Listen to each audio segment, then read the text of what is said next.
Good morning. It's Tuesday morning, May the 12th, and we are here for another midweek devotional. Maybe you are looking for some comfort today, and if so, then this is for you. We're going to be looking today at Isaiah chapter 40. It is a passage that people frequently turn to for comfort during difficult times, but let me give you the background to it just a little bit. Isaiah wrote this particular passage when the people of Judah were getting ready to be sent into exile because of their idolatry. Babylon was about to come in and take over Judah, ransack Jerusalem, and many of the people were going to be deported to a land far away. And God knew that when that happened, people would be asking questions like, where is God in all of this? Did God forget us? What can I do now? I don't feel like I can do anything. Those are the kinds of things that God is dealing with in today's passage. So let's look again, Isaiah chapter 40, and we're going to start at verse 18. To whom then will you liken God? Or what likeness compare with him? An idol? A craftsman casts it, and a goldsmith overlays it with gold, and casts it for silver chains. He who is too impoverished for an offering chooses wood that will not rot. He seeks out a skillful craftsman to set up an idol that will not move. Do you not know? Do you not hear? Has it not been told to you from the beginning? Have you not understood from the foundation of the earth? It is he who sits above the circle of the earth, and its inhabitants are like grasshoppers. Who stretches out the heavens like a curtain, and spreads them like a tent to dwell in. Who brings princes to nothing and makes the rulers of the earth as emptiness. Scarcely are they planted, scarcely sown, scarcely has their stem taken root in the earth, when he blows on them, and they wither, and the tempest carries them off like stubble. To whom then will you compare me, that I should be like him, says the Holy One? Lift up your eyes on high and see. Who created these? He who brings out their host by number, calling them all by name, by the greatness of his might, and because he is strong in power, not one is missing. Why do you say, O Jacob, and speak, O Israel, my way is hidden from the Lord, and my right is disregarded by my God? Have you not known? Have you not heard? The Lord is the everlasting God, the creator of the ends of the earth. He does not faint or grow weary. His understanding is unsearchable. He gives power to the faint, and to him who has no might, he increases strength. Even youths shall grow faint and weary, and young men be exhausted. But they who wait for the Lord shall renew their strength. They shall mount up with wings like eagles. They shall run and not be weary. They shall walk and not faint. And so God is dealing with some of those questions for us when we find ourselves in the midst of a circumstance where we don't understand why it's happening, or we're anxious, we're afraid.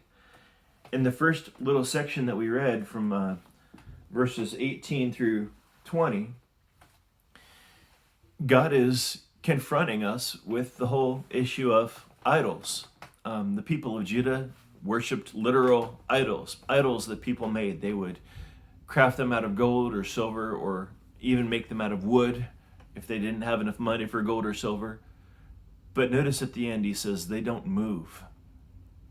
We need to understand sometimes when we try to change our circumstances by our own devices, very frequently we find that our own efforts, our own work, our own power can't really accomplish too much to change our situation.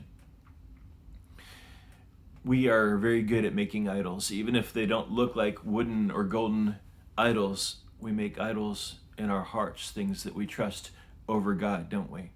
And in the end, those idols let us down. That's what God is saying in this little section that we read at the beginning. The second section, he says, essentially, consider it like this. God looks down on the earth and he says all its inhabitants are like grasshoppers. In other words, God, for For you and I, we look at other people, sometimes people who are in mighty power. For the people in Jerusalem, it would have been the Babylonians, and we're afraid of their power. We're afraid of what they can do. You and I sometimes, we're afraid of what people can do, or what people will say, or what power someone might have over us. But in the end, for God, the power of a human being is like the power of a grasshopper. He looks down, and those things that bring us fear or terror or anxiety about other people, they don't do the same for God, because God is mighty. He is exalted above humankind. Take that into heart, Christian, because sometimes don't you find yourself, anxious about others and what they can do? This is a time when we could turn to God and realize God is stronger than those people that we're afraid of. The next section that he goes on, then he points this out to us. All we have to do really is look around us. Look at the earth. In today's passage, he encourages people to look up at the stars. Maybe you've sat outside on a dark night and just wondered at the galaxies and the stars, just everywhere. If you can get away from big city lights and just see the blackness of the sky, the stars are overwhelming. And God is pointing out, he created each one and even calls it by name and holds it there by his power. Maybe you don't see the stars, but you can look around the earth and see the wonders that God has made, and remember what his power is like. His power far surpasses yours, and it far surpasses mine. And that's something that we can take encouragement from. God is almighty. He is almighty. There's nothing that he can't do by his own power. Which brings us to this last section. Notice the question that he starts off with here in verse 27. He says, "Why do you say, O Jacob, and speak, O Israel, my way is hidden from the Lord, and my right is disregarded by my God? Have you not known? Have you not heard? The Lord is the everlasting God, the creator of the ends of the earth. He does not grow faint or weary, and his understanding is unsearchable." Do you hear that? Maybe you're here this morning and you're asking, has God forgotten about me? Sometimes we do feel that way. I know I've felt that way before. Even as a Christian, I've had times where I've wondered, did God forget about me? Or is God ignoring me? Is God angry with me that he's just not answering my prayers? In such a situation, hear what God says here. Why do you say that? He says. And he says this because his compassion towards his people is great. And he knows all things. And so, Christian, yes, he knows where you are right now in the midst of whatever you might be going through. He knows where you are. He knows your circumstances. And you can be encouraged by the fact that God actually has compassion toward you. Hear the end of this again. He says, "He gives power to the faint, and to him who has no might he increases strength. Even youths shall faint and be weary, and young men shall fall exhausted. But they who wait for the Lord shall renew their strength. They shall mount up with wings like eagles. They shall run and not be weary. They shall walk and not faint." Hear this. God's love for you is great enough that he desires to give you the strength to go on. And that comes in several ways. One, it comes to us in the form of lifting of our anxiety. Christian, you may not feel like it, but you can know a lifting of your anxiety even this day.